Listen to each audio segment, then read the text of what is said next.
Bismillahirrahmanirrahim. Assalamualaikum warahmatullahi wabarakatuh. Izinkan saya untuk memperkenalkan diri. Saya Nustina Mawardika, MKep SP Kepmat, NIDN saya 0606088806.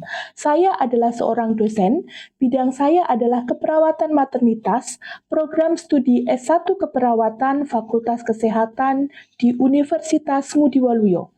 Pada kesempatan kali ini, saya akan memaparkan pernyataan diri dosen dalam unjuk kerja perguruan tinggi, khususnya dalam bidang pengajaran yang merupakan salah satu perwujudan Tridharma perguruan tinggi. Salah satu mata kuliah yang saya ampu adalah mata kuliah keperawatan maternitas. Mata kuliah ini dengan bobot 4 SKS, terdiri dari 2 SKS teori dan 2 SKS praktek. Pada saat kegiatan pembelajaran berlangsung, saya menggunakan pendekatan DIA, Delivery, Interaction, dan Assessment. Delivery adalah cara yang saya gunakan untuk menyampaikan informasi berkaitan dengan materi yang saya sampaikan kepada peserta didik. Hal tersebut bisa kita lihat dari deskripsi mata kuliah. Mata kuliah ini membahas tentang upaya meningkatkan kesehatan reproduksi ibu hamil, ibu melahirkan, dan ibu nifas, serta bayi baru lahir sampai usia 28 hari dengan penekanan pada upaya preventif dan promotif yang menggunakan pendekatan proses keperawatan dengan memperhatikan aspek legal dan etik di tatanan klinik maupun komunitas. Capaian pembelajaran mata kuliah, mahasiswa mampu menganalisis asuhan keperawatan, mahasiswa mampu mengaplikasikan simulasi pendidikan kesehatan, mahasiswa mampu menganalisis hasil penelitian, mahasiswa mampu mengaplikasikan pengelolaan asuhan keperawatan, mahasiswa mampu mengaplikasikan intervensi keperawatan, dan keseluruhan capaian pembelajaran mata kuliah ini ditujukan pada wanita usia subur, pasangan usia subur, wanita dalam masa childbearing, yaitu hamil melahirkan dan masa nifas, serta bayi sampai usia 28 hari, keluarga dengan wanita pada masa childbearing dengan memperhatikan aspek legal dan etik. Sistem pembelajaran dan sumber literatur yang saya gunakan, mata kuliah ini diampu oleh tim teaching yang terdiri dari 3 dosen. Jumlah pertemuannya yaitu 16 kali tatap muka, di mana UTS dilakukan pada minggu ke-8 dan UAS dilakukan pada minggu ke-16. Sedangkan sumber literatur yang saya gunakan, yang pertama adalah Foundation of Maternal, Newborn, and Women Health Nursing. Yang kedua, keperawatan maternitas, karya Lothar Perry-Enkation, lalu Maternal and Child Health Nursing Care of the Childbearing and Childbearing Family, Maternal Child Nursing Care, lalu ada Contemporary Maternal Newborn Nursing, dan Introduction to Maternity and Podiatry Nursing, Nanda Niknop, dan SDKI, SLKI, SIKI, serta artikel penelitian dari hasil evidence-based practice. Materi pembelajaran yang pertama, review anatomi fisiologi sistem reproduksi wanita dan prinsip-prinsip etik keperawatan, pengkajian dan promosi kesehatan wanita, fisiologis haid, konsepsi, adaptasi kehamilan, asuhan keperawatan pada masa kehamilan, seksualitas, kehamilan dan menjadi orang tua pada masa remaja, penyakit pada masa kehamilan. Lalu ada konsep dan aspek persalinan dan persalinan beresiko tinggi, konsep dan aspek postpartum, adaptasi fisiologis dan psikologis ibu postpartum, serta home visit. Lalu ada upaya pencegahan primer, sekunder, dan tersier pada sistem reproduksi, tren dan isu keperawatan maternity, dan evidence-based practice dalam keperawatan maternitas. Lalu ada aspek dan pengkajian sistem reproduksi, lalu ada UTS dan praktek pada masa prenatal 1 dan 2, praktek pada masa intranatal 1 dan 2, dan praktek pada masa postnatal 1 dan 2, lalu ada melakukan edukasi dan konseling keluarga, dan diakhiri dengan UAS. Lalu yang berikutnya adalah interaction, di mana Cara yang saya lakukan agar mampu menjalin interaksi dengan mahasiswa sehingga informasi dapat tersampaikan dengan baik, di mana dilihat dari salah satunya adalah melalui metode pembelajaran. Sistem pembelajaran yang saya gunakan dengan student-centered learning. Sistem ini mampu mengedepankan partisipasi aktif mahasiswa dengan menggunakan beberapa metode, di antaranya adalah contextual learning, small group discussion, discovery learning, dan cooperative learning. Sedangkan metode pembelajaran praktek yang saya gunakan yaitu dengan demonstrasi dan role play. Sistem pembelajaran ini dilaksanakan dengan harapan peserta didik mampu berpartisipasi aktif untuk bertanya, analisis kasus maupun memberikan intervensi sesuai masalah dan kebutuhan pasien. Sedangkan platform yang saya gunakan yaitu ada Zoom, lalu ada Jmeet, Telegram, WA, Sipolin, dan Siakat yang kampus kami gunakan. Sedangkan pada tahap assessment merupakan sebuah evaluasi yang digunakan untuk memperoleh informasi terkait proses atau hasil pembelajaran untuk mengetahui performance, target, dan kinerja dari capaian pembelajaran serta outcome pembelajaran mata kuliah. Evaluasi atau sistem penilaian yang digunakan adalah UTS 15%, UAS 20%, nilai harian 10%, terdiri dari kedisiplinan, kejujuran, penampilan, komunikasi, pemikiran, dan penyampaian pendapat. Lalu ada nilai keterampilan praktikum 25% dan tugas sebesar 30%. Demikian sekilas sistem pembelajaran yang saya sampaikan. Untuk selanjutnya, saya akan tampilkan cuplikan proses pembelajaran dengan pokok pembahasan review anatomi sistem reproduksi beserta dengan prinsip etik. Akhir kata, wassalamualaikum warahmatullahi wabarakatuh. Assalamualaikum warahmatullahi wabarakatuh.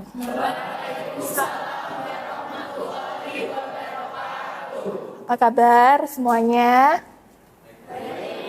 Alhamdulillah. Ya, selamat datang saya ucapkan pada pagi hari ini dalam pertemuan yaitu di keperawatan maternitas ya, adik-adik semuanya. Nah, di sini saya akan menjelaskan, saya sedikit menyinggung kaitannya dengan RPS. Di sini saya akan melanjutkan tentang review anatomi fisiologi sistem reproduksi wanita. Ya, ini adalah pertemuan pertama di keperawatan maternitas, di mana keperawatan maternitas ini terdiri dari 4 SKS, di mana 2 SKS teori dan 2 SKS praktek. Dan pertemuan kali ini karena 2 SKS teori berarti 100 menit ya. Oke. Nah, untuk tujuan pembelajarannya yaitu terdiri dari 2, ada tujuan umum dan tujuan khusus. Untuk tujuan umum yaitu membahas terkait mahasiswa mampu menguraikan lingkup kesehatan perempuan, khususnya pada anatomi fisiologi sistem reproduksi dan prinsip etik dalam keperawatan maternitas. Yang berikutnya yaitu tujuan khusus.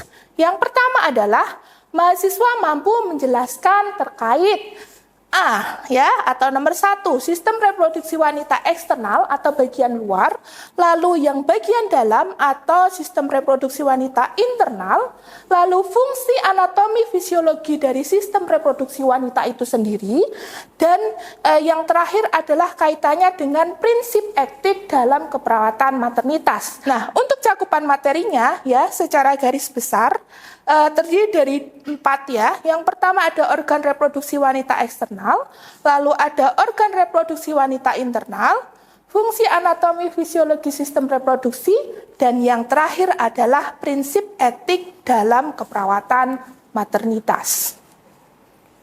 Nah, coba dilihat bersama ya, secara keseluruhan, secara kasat mata ini adalah gambaran organ reproduksi wanita. Ya, sebelum saya menjelaskan lebih lanjut, apakah ada yang tahu apa sih bagian-bagian yang terdiri dari organ reproduksi wanita ini apa saja? Coba, ada yang tahu nggak? Bisa tunjuk jari nggak kalian? Oke, namanya siapa Mbak? Kanesia, Bu. Oke, silakan Mbak Kanesia. Jadi organ reproduksi wanita itu adalah organ yang dimiliki oleh wanita secara keseluruhan. Oke. Yang di dalamnya yang saya ketahui itu ada vagina dan kandung rahim. Vagina dan kandung rahim. Iya. Kandung rahim ya. Oke, good. Ada lagi? Oke, silakan Mas. Namanya siapa?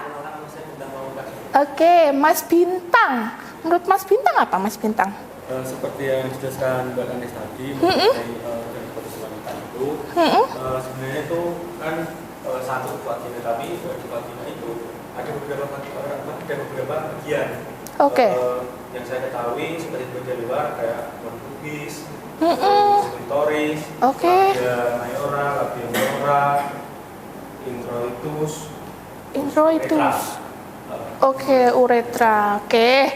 Nah, sebagian besar organ reproduksi wanita itu dibagi menjadi dua, teman-teman. Ya, yang pertama adalah organ reproduksi wanita eksternal atau yang terlihat secara luar, seperti gambar yang terpampang di slide kali ini. Lalu ada yang kedua adalah organ reproduksi wanita internal atau yang berada di bagian dalam. Nah, kita bahas satu persatu. Yang pertama adalah organ reproduksi wanita eksternal. Jadi organ reproduksi wanita eksternal itu kita kenal dengan sebutan vulva. Organ reproduksi wanita eksternal itu yang pertama adalah terdiri dari yang ditumbuhi oleh rambut-rambut tipis. Coba dilihat bersama rambut-rambut tipis di sini. Ini adalah bagian yang kita kenal dengan mons pubis. Yang kedua, ini bagian yang kecil bentuknya seperti kacang, teman-teman ya. Dia itu berada di paling ujung organ reproduksi wanita eksternal, namanya klitoris. Nah, klitoris ini sifatnya sangat erektil, ya. Dia itu sangat sensitif terhadap rangsangan.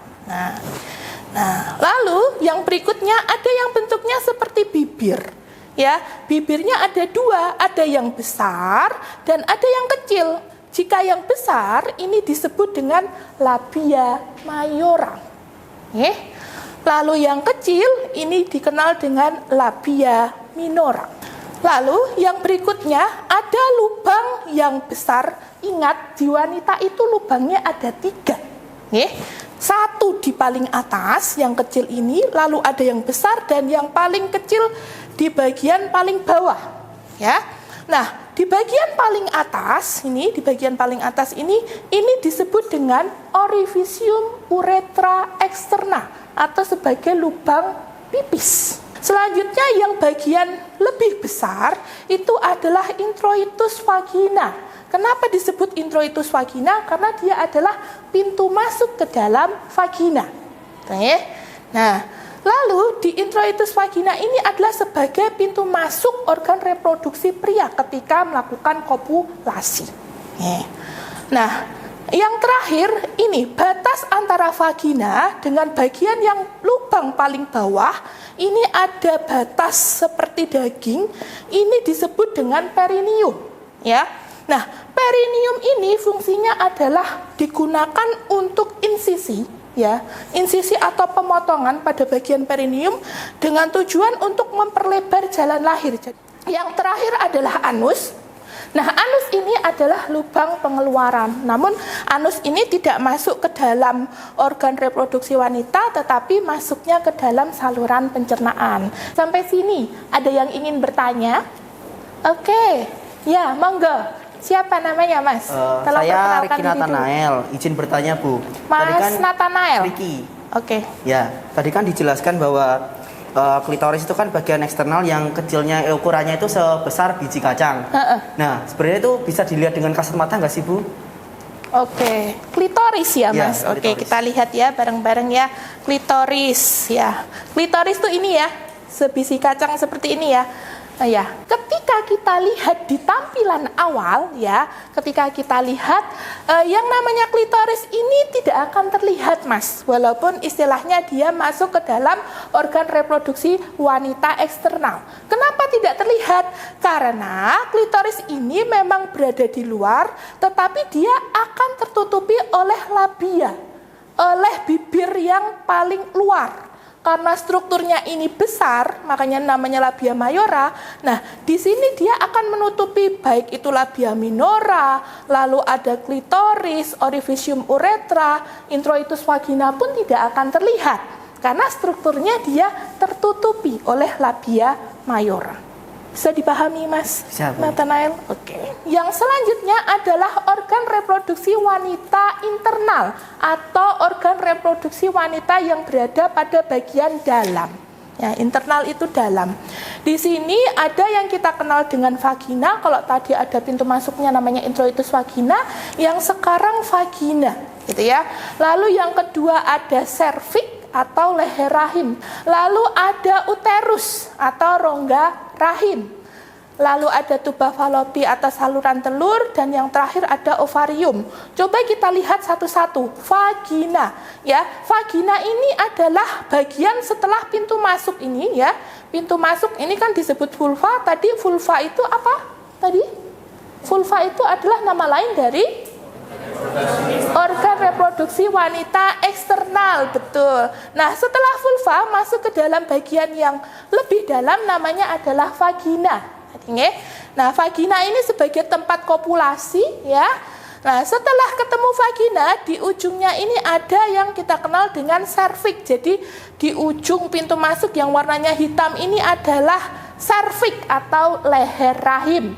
Lalu ke bagian yang lebih besar ini adalah rahim, ya, atau kita kenal dengan uterus.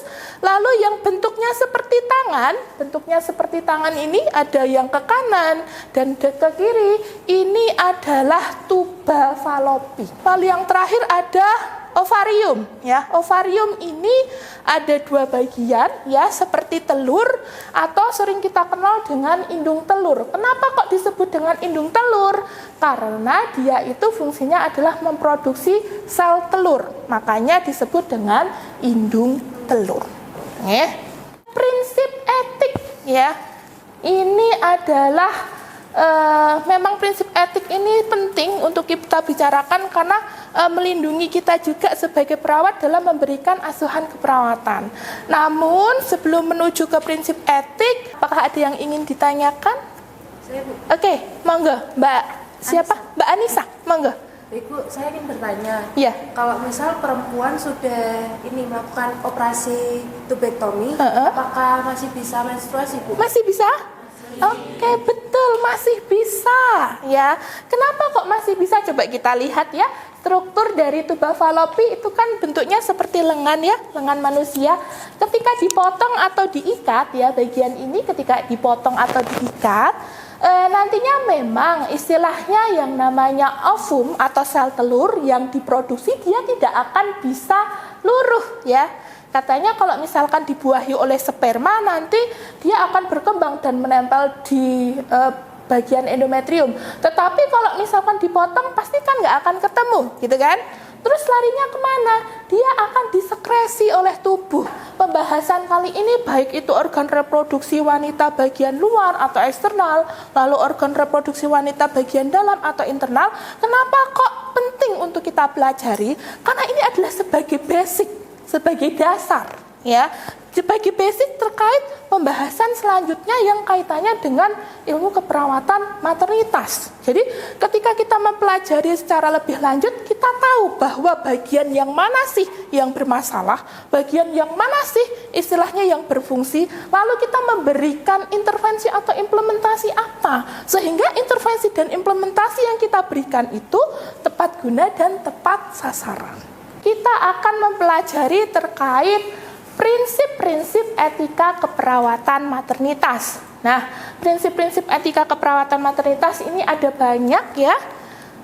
Di sini coba kita lihat bersama. Di sini ada otonomi, gimana? Atau autonomi ya disebutnya. Jadi ketika kita memberikan asuhan keperawatan, kita harus bisa memberikan kewenangan istilahnya, ya, memberikan istilahnya kebebasan kepada pasien untuk bisa mengambil keputusan dalam apapun intervensi yang diberikan kepada dirinya. Yang berikutnya ada berbuat baik, ya jelas ya kita sebagai manusia harus berbuat baik atau beneficent, lalu memperhatikan prinsip keadilan, dan tidak merugikan istilahnya orang lain gitu ya. Nah, dalam bekerja kita harus menjaga prinsip kejujuran, menepati janji, bahkan juga menjaga kerahasiaan dari seorang pasien ya. Notabene kaitannya biasanya ini dengan pasien-pasien dengan gangguan misalkan dengan penyakit B20 ya. Kerahasiaan ini juga istilahnya Bu, kan B20 nggak ada keperawatan maternitasnya. Ya, ini adalah sekilas terkait pembahasan tentang prinsip-prinsip etika keperawatan maternitas. Sampai sini ada yang ingin ditanyakan atau didiskusikan? Ya, monggo Mbak yang paling depan. Namanya siapa Mbak? Oke, Mbak Jenny, monggo. Mbak Jenny mau menanyakan apa? Pertanyaan saya, bagaimana aplikasi prinsip justice dalam keperawatan maternitas? Ketika pasien datang dengan kondisi dia itu biasanya kan ada yang jaminan kesehatannya dari BPJS atau yang dari umum, ya kan? Kalau umum bayar sendiri, BPJS dari pemerintah. Oh, kalau BPJS berarti bisa kita jadikan bahan percobaan atau istilahnya misalkan BPJS itu pengobatannya secara cuma-cuma, makanya kita bisa mengutamakan dari yang umum gitu misalkan. Itu tidak boleh ya. Itu adalah sekilas ya dari pembahasan pada pagi hari ini. Sebelum kita simpulkan, di sini Bu Tina pengen istilahnya mereview lah istilahnya ya. Mereview kaitannya tadi yang saya jelaskan sudah paham belum sih gitu ya. Nah, kita lihat bareng-bareng di situ, kita cermati ada gambar organ reproduksi wanita. Ini mana ya? Eksternal atau internal ini, teman-teman? Internal, betul. Organ reproduksi wanita internal, ini yang bagian ditunjukkan huruf L, ini apa? Uterus, betul. Fungsi uterus apa ya? Fungsi uterus untuk tempat berkembangnya janin, betul. Oke, lalu yang huruf N ini apa ya? Tuba falopi, betul. Pinter. Tuba falopi fungsinya apa? Bertemunya sel sperma dengan sel telur atau sering kita kenal dengan fertilisasi. Pinter. Oke. Sebelum saya menyimpulkan pertemuan pada pagi hari ini, ya coba salah satu perwakilan dari teman-teman istilahnya bisa menyimpulkan nggak apa yang saya jelaskan dari awal sampai akhir tadi. Mungkin tadi sudah dari bagian sana, mungkin dari bagian sini. Mas, yang cowok sendiri paling depan, Mas Putra, bisa nggak menjelaskan? Disimpulkan secara garis besar, tadi yang saya jelaskan apa? Baik, jadi yang bisa saya simpulkan dari materi itu Bu, organ reproduksi wanita itu terbagi menjadi dua. Yang pertama itu ada organ reproduksi wanita yang eksternal, yang notabene secara kasat mata itu dapat terlihat secara langsung maupun tidak. Dapat terlihat secara langsung atau tidak. Lalu? Yang kedua itu ada organ reproduksi wanita yang internal, yang tidak dapat terlihat secara kasat mata karena memang letaknya berada di dalam tubuh. Oke, betul. Lalu? Selain itu tuh bahwa pada keperawatan maternitas, prinsip etik itu tetap dilakukan dan tetap dilaksanakan. Kenapa prinsip etik dilakukan dan dilaksanakan? Karena untuk menghormati dan menjadi pedoman perawat dalam mengasuh kliennya. Oke, memberikan asuhan keperawatan kepada klien ya. Good, kita kasih applause buat Mas Putra. Jadi saya ulangi bahwa organ reproduksi wanita itu dibagi menjadi dua, yaitu eksternal dan internal. Untuk eksternal saya simpulkan terdiri dari labia mayora, labia minora, mons pubis, introitus vagina, klitoris, perineum, dan orificium uretra eksterna. Sedangkan organ reproduksi wanita internal atau yang pada bagian dalam itu ada vagina, serviks, uterus, tuba falopi, dan ovarium. Nah, untuk yang terakhir adalah prinsip etik. Tadi saya sebutkan beberapa, fungsinya adalah untuk istilahnya membatasi kita ya, memberikan acuan kita dalam memberikan asuhan keperawatan kepada pasien. Nah, setelah kita simpulkan bersama ya, untuk melihat sampai mana sih pemahaman kalian terkait apa yang saya jelaskan tadi, di sini saya berikan tugas, teman-teman ya. Jadi di sini tugasnya adalah uraikan anatomi fisiologi sistem reproduksi wanita dalam bentuk ringkasan. Tadi kan saya jelaskan secara simpel ya, biar mudah dipahami. Jadi silahkan kalian buat lebih jelas ya, dengan menambah dari beberapa referensi yang lain. Silahkan kalian cari. Lalu tugas tersebut silahkan diupload di sistem pembelajaran online yang kita miliki atau kita kenal dengan Siponlin. Maksimal hari ini juga. Saya tunggu sampai jam 24.00. Gitu nggih? Jelas? Jelas. Oke, baik, ini adalah daftar pustaka yang bisa dijadikan sebagai referensi ya. Mungkin nanti bisa dilihat secara jelasnya gitu, dan sekian. Terima kasih. Baik, ini adalah akhir dari pertemuan pada pagi hari ini. Nah, untuk pertemuan selanjutnya nanti akan dilanjutkan pembahasan tentang pengkajian dan proses keperawatan serta promosi keperawatan dalam keperawatan maternitas. Ya. Jadi nanti akan dibahas terkait pengkajian dan promosi keperawatan di keperawatan maternitas itu seperti apa. Nah, tuh. Mungkin sekian dari saya, semoga bisa membawa manfaat untuk diri kalian pada khususnya dan keluarga serta masyarakat pada umumnya. Saya juga mohon maaf apabila ada kesalahan. Akhir kata, wassalamualaikum warahmatullahi wabarakatuh. Waalaikumsalam warahmatullahi wabarakatuh.